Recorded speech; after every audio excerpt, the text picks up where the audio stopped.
எல்லோருக்கும் வணக்கம். நான் குழம்பு மிளகாத்தூள் தாங்க அரைச்சிட்டு வந்தேன். நான் மிஷினில் கொடுத்து அரைச்சிட்டு வந்துட்டேன். எனக்கு வந்து இது எவ்வளோ இருந்துச்சுன்னா 1.25 கிலோக்கு சம்திங் வந்துருந்துச்சு.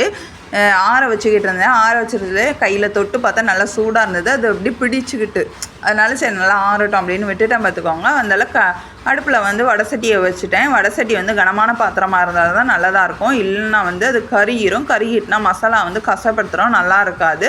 நான் நாட்டு கொத்தமல்லி எடுத்திருந்தேன் 1/2 கிலோ அளவு. அதை நல்லா பொன்னிறமாக வறுத்து நான் எடுத்து வச்சுக்கிட்டேன் பார்த்துக்கோங்க. வேறு தட்டில் வந்து மாற்றி வச்சுக்கிட்டேன். அதுக்கப்புறம் என்ன பண்ணியிருந்தேன்னா மஞ்சளும் சுக்கும் எடுத்திருந்தேன். வந்து மஞ்சள் வந்து நான் எவ்வளோ அளவு எடுத்திருந்தேன்னா ஒரு 10 கிராம் எடுத்திருந்தேன்.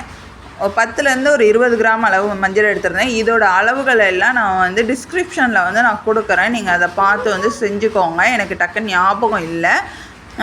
இதில் சுக்கும் போட்டிருக்கேன் பார்த்துக்கோங்க. மஞ்சளோட சுக்கு வந்து எதுக்காக போடுறோன்னா நம்மளுடைய நெஞ்சு எரிச்சல் வராமல் இருக்கிறதுக்காண்டி, ஸ்பைசஸ் நிறையா இருக்கிறதுனால பார்த்துக்கோங்க. அதுக்கப்புறம் நான் என்ன போட்டு வறுத்தேன்னா உளுத்தம்பருப்பு, கடுகு, வெந்தயம் இது 3ஐயும் நான் வறுத்துக்கிட்டேன். நீங்கள் தனித்தனியாகவே வறுத்துக்கோங்க. நான் அடிக்கடி இப்படி வறுக்கிறதுனால எனக்கு வந்து கரெக்டாக இந்த பதத்தில் இருந்தால் கரெக்டாக இருக்கும் அப்படின்னு தெரியுங்கிறதுனால நான் ஒன்றாவே எல்லாத்தையும் போட்டு வறுத்துக்கிறேன். நீங்கள் வந்து தனித்தனியாகவே வறுத்துக்கோங்க.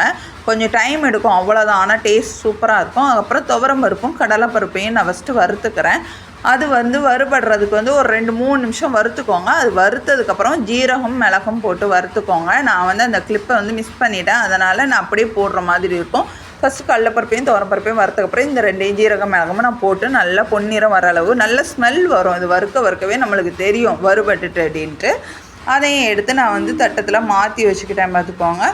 அதுக்கப்புறம் வந்து நான் வரமிளகா தாங்க எடுத்திருந்தேன். வரமிளகாவை வந்து நான் வறுக்க ஆரம்பிச்சிட்டேன். நீங்கள் வறுத்துக்கிட்டே இருக்கச்சில நீங்கள் மிளகாவை வந்து உடச்சி பார்த்தீங்கன்னா வந்து அது வந்து உடப்படாது, வதக்கு தான் இருக்கும். ஒரு 5 நிமிஷம் வந்து கைவிடாமல் வதக்கிக்கோங்க. அதுக்கப்புறம் உடச்சி பார்த்தீங்கன்னா நல்லா முறுமுறுன்னு இருக்கும். அதுக்கப்புறம் நான் கருவேப்பிலையை எடுத்து வறுக்க ஆரம்பிச்சிட்டேங்க. நல்லா வறுத்ததுக்கப்புறம் நல்லா ஆற வச்சுட்டேன் பார்த்துக்கோங்க. ஏற்கனவே இதெல்லாம் நான் காய வச்சு எடுத்துக்கிட்டேன் பார்த்துக்கோங்க. காய வச்சு எடுத்து தான் வறுத்துக்கணும். நல்லா இப்போ வெயில் அடிக்கிறதுனால நம்ம வந்து காலையில் வச்சோம்னா சாயந்தரம் எடுத்து வறுத்துக்கலாம். வறுத்து நல்லா நான் மிஷினில் கொடுத்து அரைச்சிட்டு வந்துட்டேன். இந்த டேஸ்ட் குழம்புக்கு செம டேஸ்ட்டாக இருக்கும். நீங்கள் நான்வெஜ்ஜுக்கும் வெஜ்ஜுக்கும் யூஸ் பண்ணிக்கலாம். இந்த வீடியோ உங்களுக்கு பிடிச்சிருந்தா லைக் பண்ணுங்கள்.